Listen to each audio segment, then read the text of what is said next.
Hello and welcome, my Libra rising friends. I'm Lisa from Trails Edge Astrology, and this is your astrology and tarot forecast for the Cancer new moon and the month to come. So I'm glad you're here. So the new moon, of course, shapes the energy through the lunation cycle, through the next new moon. And so this is a time when it's nice to look at what energy we might be able to invite in and how we might work with it, where it shows up in your chart. So that's what I'm planning to do today for you. The Cancer new moon is always a very feeling new moon. It's very sensitive, it's imaginative, it's dreamy. It can be security focused, it can have a little trouble letting go, it can be all of those Cancerian things. And for you, Libra risings, that Cancerian energy is happening in your 10th house. And your 10th house relates to your career if you're working, or your public self. It could be your volunteer opportunities or your vocation, like how you show up and how you engage with the world. So normally we think of it as your career. So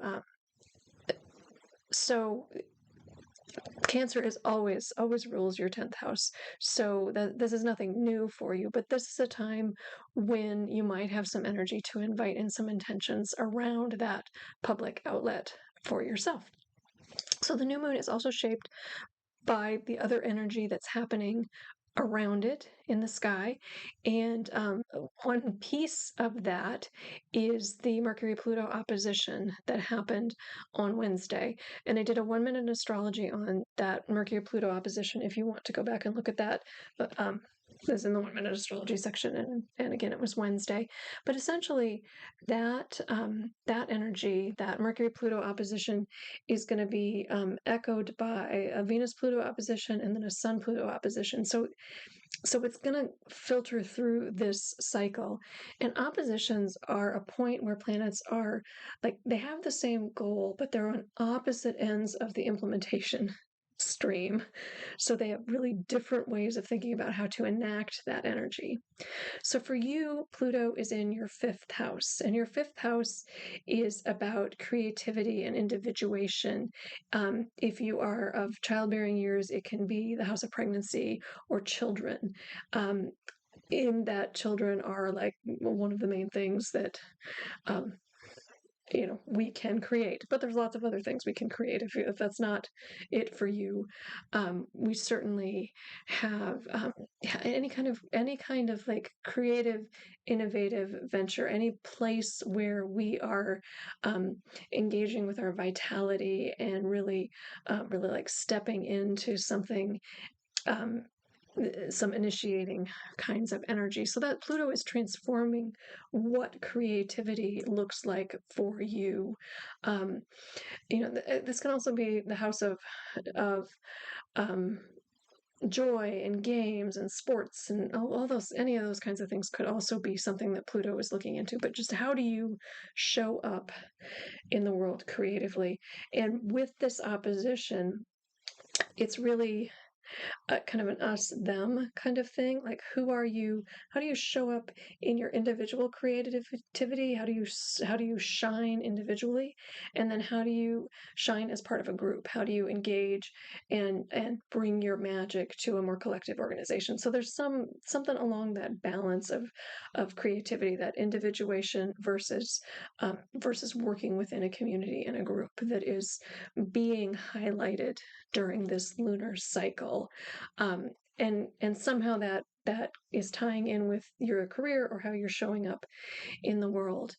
We also have a Mars Saturn sextile that is happening around this new moon, and when Mars and Saturn are in our sextile, they're supporting each other. So Mars is our will to get things done, and Saturn provides some nice structure and refinement and slows things down a little bit. Mars can sometimes go really fast. And so that sextile, I think, will hopefully give us some grounding and some nice space to really bring in whatever it is coming up for us during this cycle. Because Also, as part of this cycle is the Mars-Uranus conjunction in Taurus. And it will perfect on July 15th, but we will feel this energy coming in. If you're not feeling it already, you will start to feel it early next week.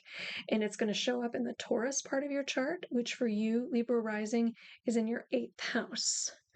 So this is a part of your chart that has been illuminated all year. So in April, we had the Jupiter-Uranus conjunction in this space in your chart, and the eclipses were ruled by Venus, which rules this space in your chart. And so lots of energy this spring around those 8th house issues. So what are 8th house issues? It is really about your ability to be vulnerable as you engage with another person. And it doesn't have to be a romantic partner necessarily. It can be a business partner, it can be a close friend, but there's something about that willingness to intertwine and interconnect that you are being invited to explore in a way that might not be comfortable for you. As a Libra rising, balance and harmony and beauty are really important. You are Venus ruled. And so Taurus is the other Venus house. And so something about maybe, making commitments or maybe engaging with another person in a really, really deep and meaningful way. That might be the invitation that is coming through. Eighth house issues are the taboo issues, the sex, death, and taxes kind of issues. They're the stuff people don't want to talk about. It's also a space of endings. So, being that all of this initiating energy is happening in your house of endings, I wonder if there's not some major ending coming that is making way for some major new beginning also coming. So that Mars-Uranus conjunction, I think, is going to take what happened in April, maybe what kind of started to rise to the surface, what you started to feel like, oh, we can kind of go here, we could kind of do this thing, maybe whatever that is that kind of started to rise to the surface in April. It didn't have feet at that point. It was probably just a seed of an idea, like a seeding moment. And there have been a couple things since then, but now this Mars-Uranus conjunction, I think, really gives this process some legs and gives it the ability for you to walk forward and to do maybe something with this energy. Now, Mars in Taurus is a bull in a china shop, and meeting Uranus is like meeting the cattle prod.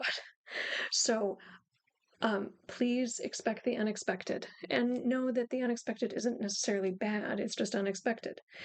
That there may be an opening or an opportunity that lets you move forward onto the next thing, but doesn't necessarily follow the script or the plan.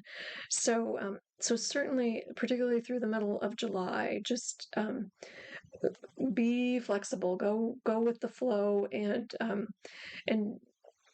if something is out of balance, maybe let it sit that way for a little bit until you're clear on what the next steps are.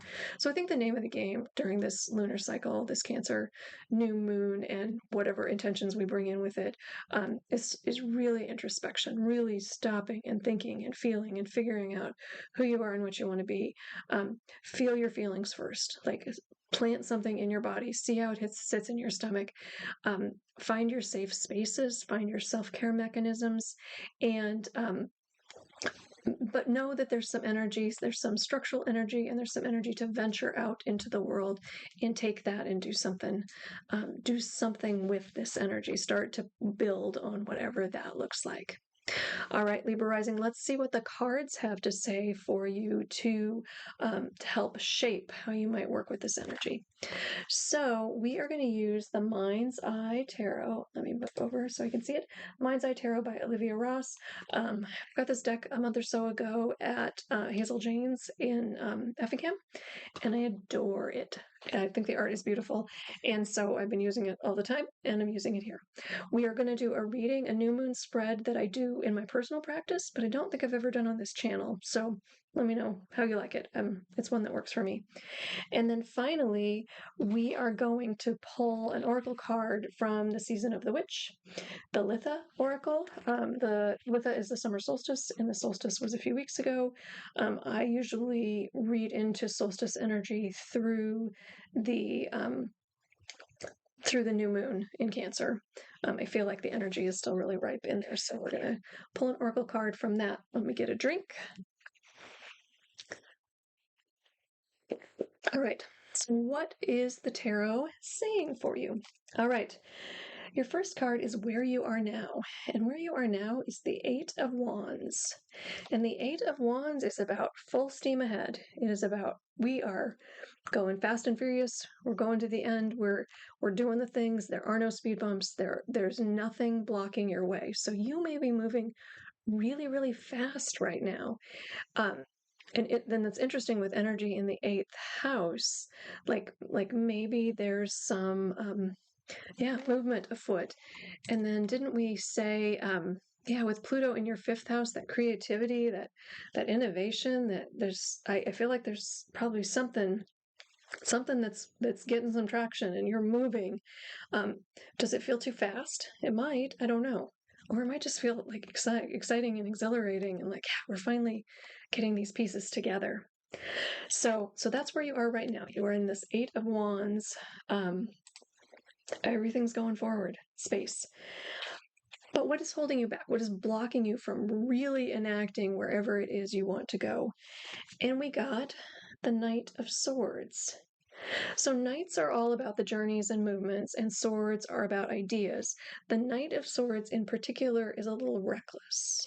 And so I wonder if, as you're moving forward, these are both really fast cards. And so I wonder if there's not some,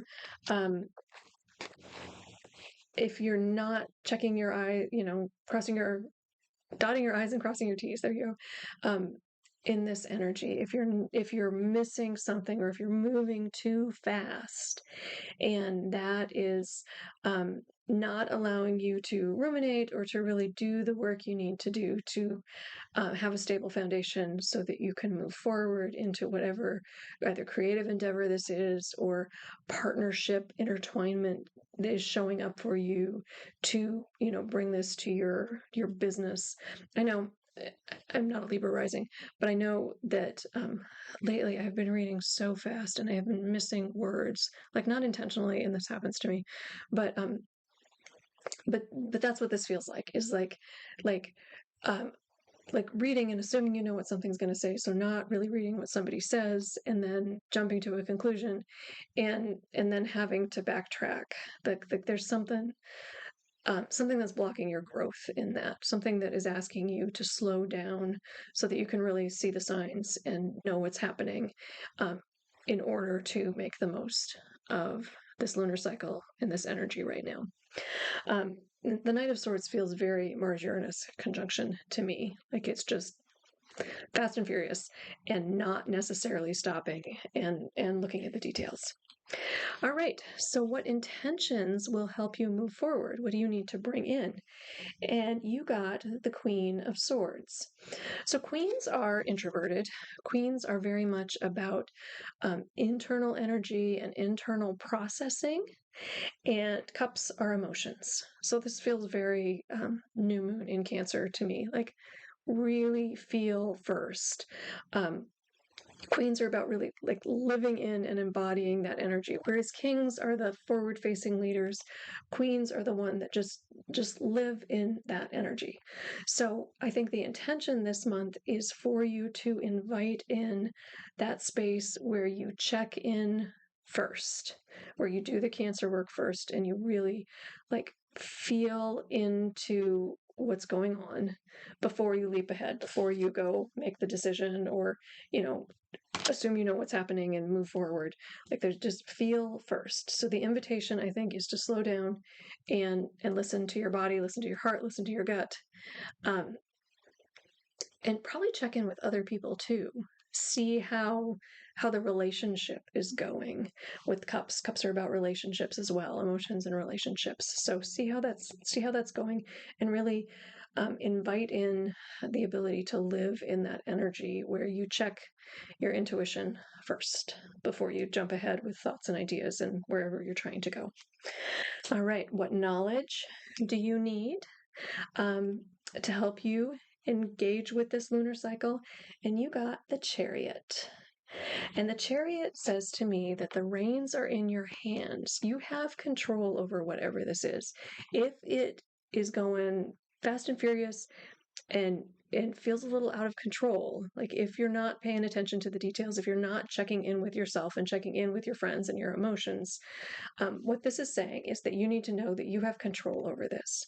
You can speed it up or slow it down as you need to. You are the driver in this situation.